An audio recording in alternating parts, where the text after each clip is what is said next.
ठीक है। चलो बाबू, तो आज हम लोग क्लास 7 के चैप्टर 1 पुराण की प्रश्नावली 1.1 को सॉल्व करेंगे। ठीक है। देखो बाबू, सॉल्व करने से पहले मैंने आप लोगों को बताया था कि इस चैप्टर के अंदर हमें सिर्फ 4 टॉपिक को कवर करना है, यानी कि पूर्णांक का जोड़, पूर्णांक की घटाव, पूर्णांक का गुणा और पूर्णांक का भाग। ठीक है। जिसमें सबसे पहला टॉपिक हमारा क्या होगा, पूर्णांक का जोड़। ठीक है। जिसमें मैंने पूर्णांक के जोड़ के नियम को यहाँ पर लिखा हुआ है बाबू। अब ध्यान से समझना कि ज्यादातर होता क्या है बाबू, कि ज्यादातर जो बच्चे होते हैं जब पूर्णांक के चैप्टर पढ़ते हैं तो वो हाँ में हाँ तो मिला देते हैं टीचर्स की कि हाँ हाँ समझ में आ गया, लेकिन जब वो खुद करने बैठते हैं तो उनको साइन को लेके, प्लस को लेके, माइनस को लेके, काफी चीजों को लेकर वो क्या हो जाते हैं, बहुत ज्यादा कंफ्यूज हो जाते हैं। ठीक है। इसलिए सबसे पहले मैं एक एक के नियम को आप लोगों को समझाऊंगी, जिससे आपके दिमाग में सारे नियम क्लियरली से बैठ जाए। ठीक है। अब इधर देखो बाबू, पूर्णांक के जोड़ के नियम में जो आप लोगों ने अभी तक पढ़ा हुआ है वही रूल है, लेकिन जो मेरे पढ़ाने का तरीका होगा वो एक स्टोरी के माध्यम से मैं आप लोगों को समझाऊंगी कि पूर्णांक के जोड़ को कैसे करना है। ठीक है। देखो बाबू, अब एक चीज यहाँ पर ये समझना कि कुछ बच्चों ने ऑलरेडी इंटीजर चैप्टर यानी पूर्णांक शुरू कर दिया होगा, यहाँ वहाँ से कुछ न कुछ पढ़ा होगा, तो प्लीज खिचड़ी मत पकाना बाबू। अपने दिमाग में जो भी कुछ अगर आपको अगर समझ में आ गया तो बहुत अच्छी बात है, उसे आप अपने दिमाग में ही रखिएगा। लेकिन जिन बच्चों के दिमाग में अभी भी खिचड़ी पकी हुई है, प्लीज डिलीट का बटन दबाना और उनको क्या कर देना, डिलीट कर देना। ठीक है। नए सिरे से नए तरीके से हम लोग इंटीजर चैप्टर के जोड़ को समझेंगे। ठीक है। जिसमें देखो बाबू, रूल तो हर जगह सेम ही होने वाला मैथ्स का। ठीक है। तो पूर्णांक के जोड़ का जो नियम है वो भी वैसा ही है। प्लस प्लस क्या हो जाएगा, प्लस हो जाएगा, माइनस माइनस क्या हो जाएगा, प्लस हो जाएगा, प्लस माइनस क्या हो जाएगा, माइनस हो जाएगा, और माइनस प्लस क्या हो जाएगा, माइनस हो जाएगा। ठीक है। लेकिन जैसा मैंने आपको कहा कि पूर्णांक के जोड़ को मैं कहानी के माध्यम से आप लोगों को सिखाऊंगी, तो उसके लिए आपको थोड़ा सा और ये चीज को समझना होगा बाबू।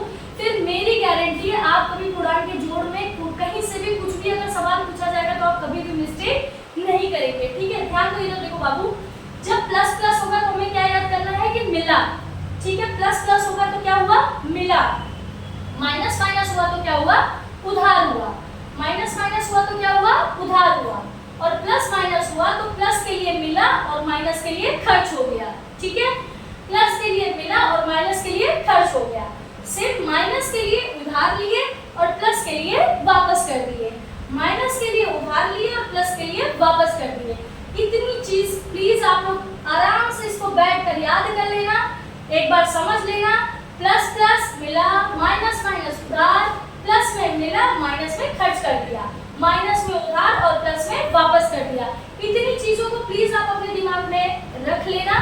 ठीक है। इसके बाद जब आप एक्सरसाइज करोगे तो आपको लिखने की भी जरूरत नहीं होगी, आप ओरल हर क्वेश्चन का जवाब देंगे, ये मैं कह रही हूँ। ठीक है। तो ध्यान देना। अब हम लोग एक्सरसाइज शुरू करने से पहले 5 से 7 क्वेश्चन की प्रैक्टिस कर लेते हैं। ठीक है।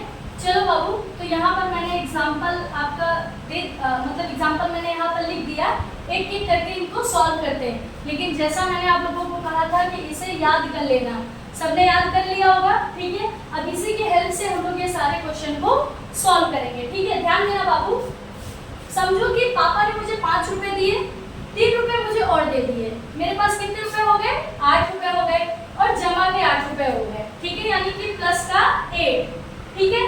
अब इधर देखो, माइनस अगर पहले रहेगा, ठीक है, और प्लस अगर बाद में रहेगा, यानी कि मैंने उधार लिया और वापस कर दिया।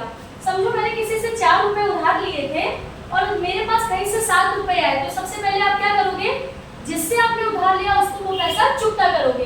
तो 4 रुपए उधार थे और आपके पास 7 रुपए हैं, तो जो आपने उधार लिया है सबसे पहले आप उसे दे दोगे। तो 7 में से 4 रुपए आप उसे दे दोगे तो आपके पास कितने रुपए बचेंगे, 3। ठीक है।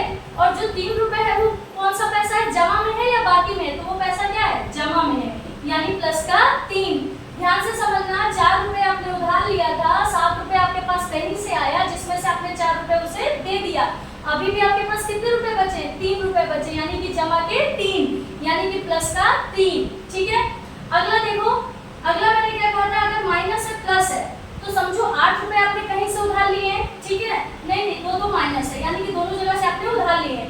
8 रुपए कहीं से आपने उधार लिए, फिर किसी और दोस्त से भी आपने 3 रुपए और उधार मांग लिए, तो आपके पास कितने रुपए उधार हो गए, 8 3 11। 11 रुपए किसमें है, 11।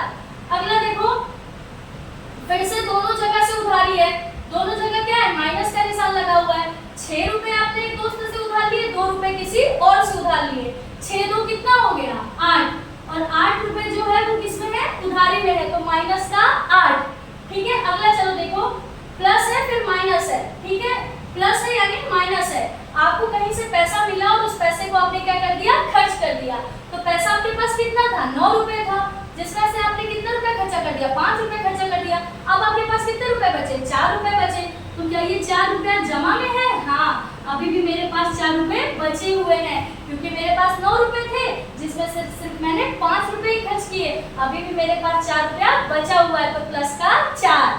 ठीक है, अगला देखो, क्वेश्चन नंबर 6 क्या है, समझो मैंने कहीं से उधार लिया है, ठीक है, और इसको मैंने क्या कर दिया, वापस कर दिया। ये देखो, उधार और वापस। समझो 7 रुपए मैंने मेरी फ्रेंड से उधार लिए थे, ठीक है।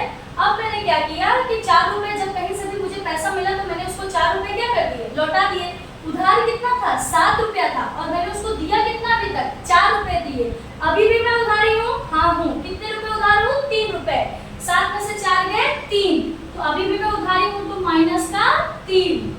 ठीक है, तो इस तरीके से आपको पढ़कर आंसर को सॉल्व करना है। ये नहीं plus plus plus minus minus minus, ऐसा नहीं करना है आपको। ठीक है, फिर ऐसे में क्या होता है बाबू, कई क्वेश्चंस ऐसे होते हैं जहां पर क्या हो जाते हो, आप अटक जाते हो, कॉन्सेप्ट को ही आप समझ नहीं पाते हो। तो यहाँ पर आपको अंडरस्टैंड करके क्वेश्चन को क्या करना है, सॉल्व करना है। ठीक है, तो समझ में आ गया, प्लस प्लस यानी कि पैसे जमा हुए तो प्लस का 8, माइनस प्लस, माइनस प्लस का क्या था, उधार लिया वापस कर दिया। 4 रुपए उधार थे और 7 रुपए कहीं से मिले तो उसको पहले मैंने चुकता कर दिया। ठीक है, और अभी भी मेरे पास कितने रुपए बचे हुए, तो प्लस का 3 रुपए, क्योंकि उधारी तो 4 रुपए थे और मुझे मिले कितने, ज्यादा पैसा मिल गया 7 रुपए। तो सबसे पहले मैंने उधार को चुकता किया 4 रुपए, और अभी भी 3 रुपए मेरे पास क्या है, जमा है, तो प्लस का 3। अगला है माइनस का 8, यानी कि मैंने उधार लिया और फिर से उधार ले लिया, तो 8 3 11, अभी भी मैं उधारी हूँ, तो माइनस का 11। ठीक है, माइनस माइनस फिर से वही, 6 रुपए किसी से उधार लिए, फिर 2 रुपए उधार ले लिए, तो 6 2 8, अभी भी मैं उधारी हूँ, तो माइनस का 8। ठीक है, फिर मैंने क्या किया कि किसी से मुझे पैसे मिले 9 रुपए, ठीक है, और जिसमें से मैंने 5 रुपए क्या कर दिए, खर्च कर दिए, तो 9 में से 5 गए 4, लेकिन पैसा मेरे पास ज्यादा था, 5 रुपए खर्च कर देने के बावजूद अभी भी मेरे पास 4 रुपए बच रहे हैं, तो प्लस का 4। ठीक है, अब देखो मैंने उधार लिया और पैसे को क्या कर दिया, वापस कर दिया। तो 7 रुपए मैंने उधार लिए थे, 4 रुपए मुझे जहां से मिला, 7 रुपए उधारी में से 4 रुपए मैंने उसे वापस कर दिया, तो अभी भी मैं उधारी हूँ, कितने रुपए का उधारी हूँ, 3 रुपए का। ठीक है, तो ये था एग्जाम्पल पूर्णांक के जोड़ का। अब हम लोग पूर्णांक के घटाव का एग्जाम्पल, पहले तो मैं नियम बताऊंगी फिर एग्जाम्पल करेंगे। जब प्लस और माइनस जब दोनों आपके दिमाग पे अच्छे से बैठ जाएगा, उसके बाद हम 1.1 की एक्सरसाइज सॉल्व करेंगे। ठीक है।